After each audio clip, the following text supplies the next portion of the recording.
Na sikimwelea kuja hapa watu wasaidie. Huyu atusaidie hapa. Baadhi enda.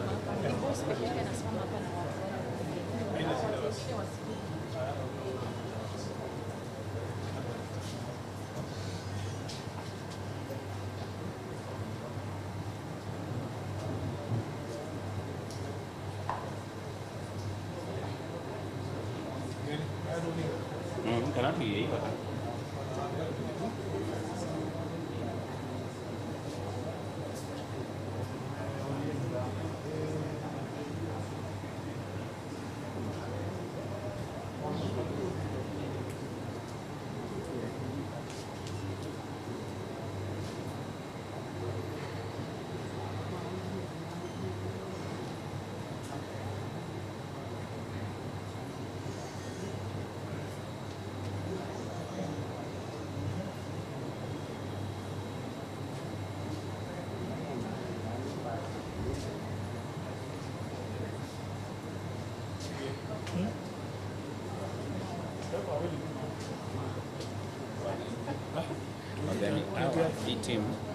hii timu itasimama hapa.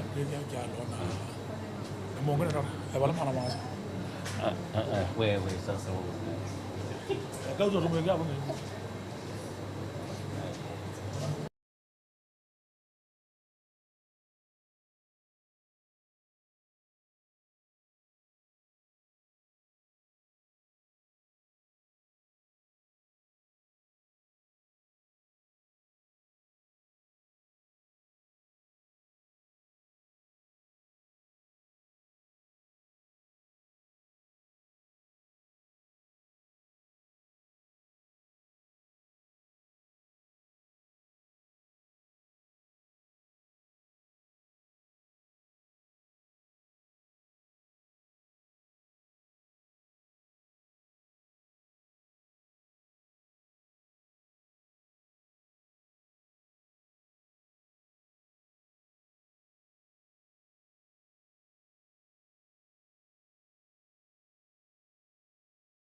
Amesema na wanawake wengi.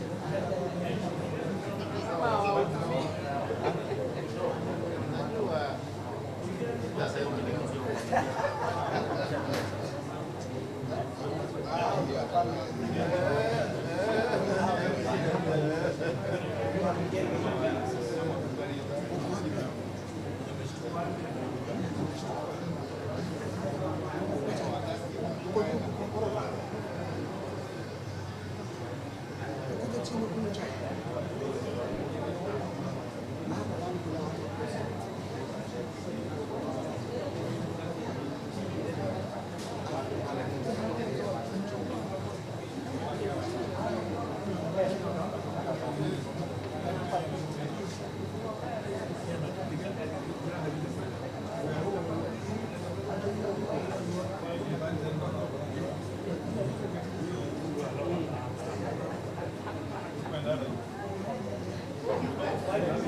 Vice chair wako nipeleka makefu na kupata white tea akome kuanzia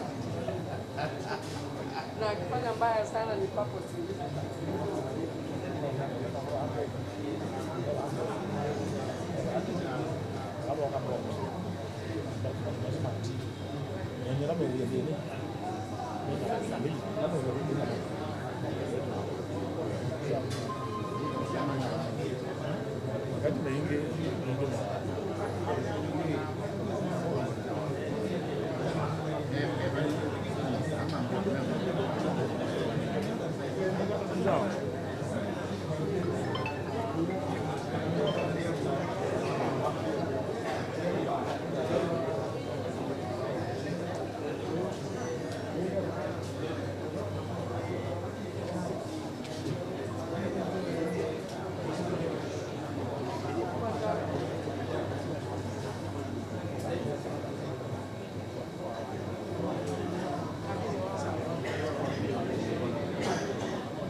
His Excellency will stand together with the EATT. I'll ask the wiper people to stand on the other side of the microphone, please. Yes, thank you.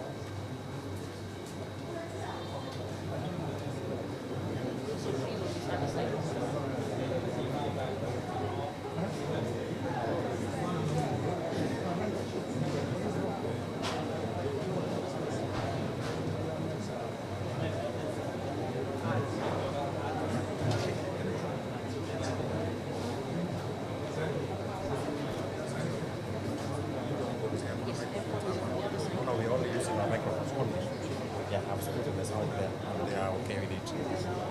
Yeah.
Cameras are rolling. Kimwele?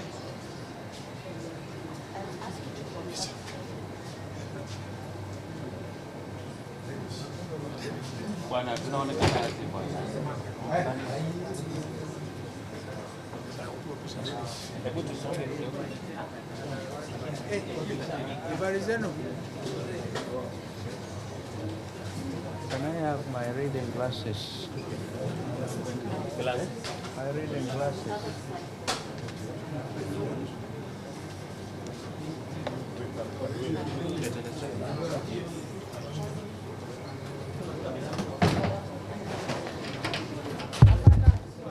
Wow. Uko live? Asante.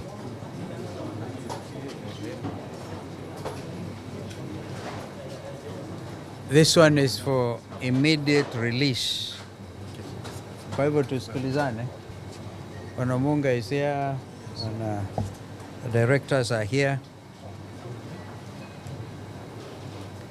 This afternoon, ladies and gentlemen, I visited the offices of the East Africa Tea Trade Association, EATTA, here in Mombasa, Omunga, on the state of Kenya's tea sector and the wider challenges confronting our farmers, our traders, and our exporters. I was encouraged by EATTA's clarity of purpose, their vision to secure the best value for African tea in the global market. Not just Kenyan tea, because we realized that this association actually represents how many countries again? 10 countries. 10 countries.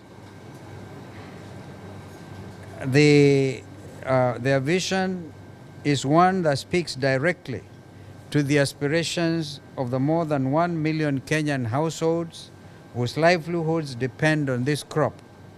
From the smallholder farmer in Kericho and Nyamira to the auctioneer and broker here at the Mombasa Tea Auction, the largest black tea trading floor in the entire world.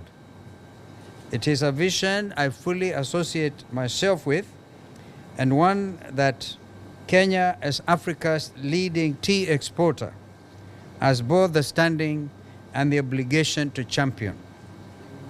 It is in this spirit that I recently visited the embassy of the Republic of Sudan in Nairobi and held discussions with the ambassador to personally present the grievances of our tea sector and to press for the lifting of the ban on Kenyan tea exports that Khartoum imposed on 14th March 2025.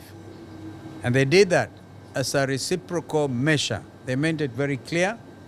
They did that because of this government's interference in the internal affairs of an independent and sovereign republic. Sudan has for decades ranked among Kenya's top 4 tea export destinations, historically importing in the order of 35 million kilograms annually, valued at approximately $70 million. The abruptness of the ban caught the trade in mid-motion tea worth more than $23 million was left stranded along the supply chain, including 240 food containers held at the port of Mombasa, with the attendant demurrage, warehousing, and financing costs falling squarely on our exporters and ultimately on our farmers. The ripple effect of this ban has been felt well beyond the tea sector itself. A closed market of this scale depresses prices at the Mombasa auction, widens the glut in a market already contending with softer demand from other traditional destinations, and erodes the foreign exchange earnings. The tea, historically one of our top 3 export commodities, brings into the country that is at least $20 million per week. It threatens bonus payments to farmers, strains the cash flow of processors and factories and the Kenya Tea Development Agency and private millers alike, and in aggregate weakens the very foreign exchange base on which our shilling, our import bill, and our debt servicing obligations depend. When a market of Sudan's size closes overnight, the shock travels from the auction floor here in Mombasa to the family budget in Kericho within a single trading cycle. This is precisely small and medium enterprises and cooperative structures that anchor our tea, our coffee, and our horticultural value chains. A Kenya that earns more from what it already grows is a Kenya better placed to lower the cost of living, create jobs, and stabilize its currency without punishing ordinary families through fresh taxation. On taxation, I gather, for example, that every container coming into Mombasa by the county government, they have to pay 7,000 shillings before they are placed in the warehouse. And when the same container moves to the seaport, they also pay 500 shillings. Look at that cost. That's why I keep on saying Kenya is the most overtaxed. Kenya is the most overtaxed nation anywhere in the world.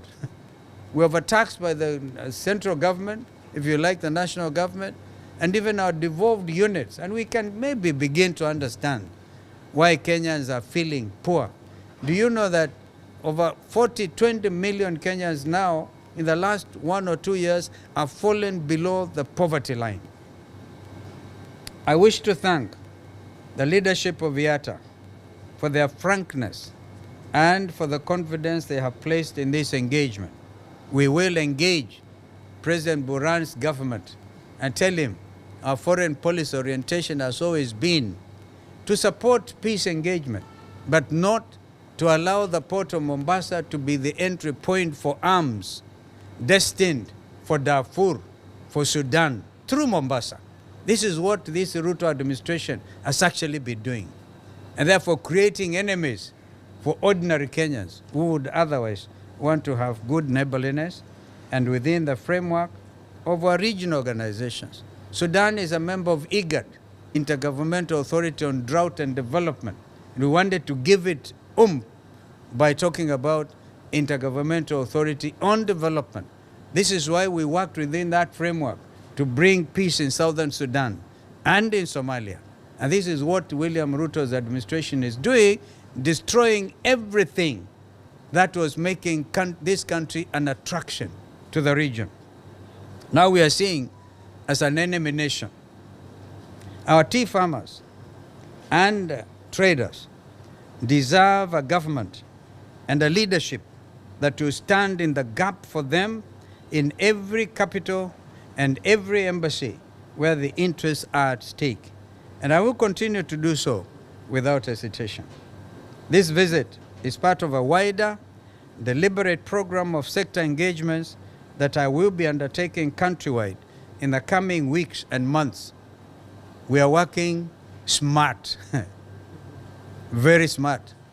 We are working smart and very hard with farmers, traders, manufacturers, and investors alike. And remember, people of great city county of Mombasa, that we have now started the countdown to the next election. This is why my tone will definitely be changing on a daily basis to make William Ruto one term, because he doesn't deserve a second term if he can ruin our tea industry the way he has done it. As we build the case for the practical production-led recovery that this country needs, I will keep engaging, I will keep listening, and I will keep pressing Kenya's case wherever it needs to be pressed. God bless Kenya. God bless all of us. People of Mombasa, asanteni sana kwa kutukaribisha. Tumeingia pwani. Pwani kuingia ni rahisi sana, kutoka ni matanga, lakini tuko tu. We'll also be attending the Law Society Conference, which is an annual event held every time in the southern coast in Diani. But we'll also be engaging in the next few days with the people of Coast Province. Originally the Coast Province. But we know these people, like other people in every part of the corner, are shouting, Ruto must go. And Ruto is one term. Nyinyi muko one term? Muko one term? Hebu tuone one term, one term, one term. Asanteni sana. Thank you. Thank you so much. Thank you. Thank you very much. We want actually to see the flow of the auction. These days, since COVID in 2020, they went digital. So we are told brokers in Rwanda, the Rwanda tea apparently is doing better than our tea at the auction. So I think Kenyans also need to understand, and I've challenged the leadership of this association to imagine Bwana Omunga went to Dubai, and in Dubai they were saying they have the largest auction for tea, where they're handling, is it 90 million? 65 million. 65 million kilograms of tea. And Mombasa has been handling 900 million kilograms of tea. So this should be the center of the world, not Dubai. So we must continue thinking hard and working smart. That's why I've always entertained the thought of a free port in Mombasa in order to bring Dubai to Mombasa. Watu wawache kwenda huko Dubai, wakuje huku kwetu. Madam Senator, unasikia? Ni Senator ama ni Women Rep? Mama Women Rep, asante sana. Thank you. Thank you very much. I want to say something, I think. Okay. Thank you very much. Today we were privileged to host His Excellency Mheshimiwa Stephen Kalonzo Musyoka. He is a diplomat. And because we had a market challenge in Sudan, we did engage, and he took us to the embassy of Sudan, where we managed to have a very productive engagement with the ambassador of Sudan. And it is important to note that Sudan was the fourth largest importer of Kenyan tea, and Sudan was buying over 35 million kilos. And in the embassy, we were told by the ambassador that the 35 million kilos was understatement. They do consume tea when they're happy and when they're sad. And we look forward, through the support of His Excellency Mheshimiwa Stephen Kalonzo Musyoka, to help us open this market. Because of the good name, because of the respect that is created in the region, that the regional leaders give him, we believe that with his support, we are able to recapture that market and open that market for the Kenyan tea and improve the livelihoods of millions and millions of smallholder tea farmers in Kenya. Thank you. Asanteni sana. Thank you. Asante, nawashukuru sana. Kwa hivyo tuko nyumbani. Asanteni.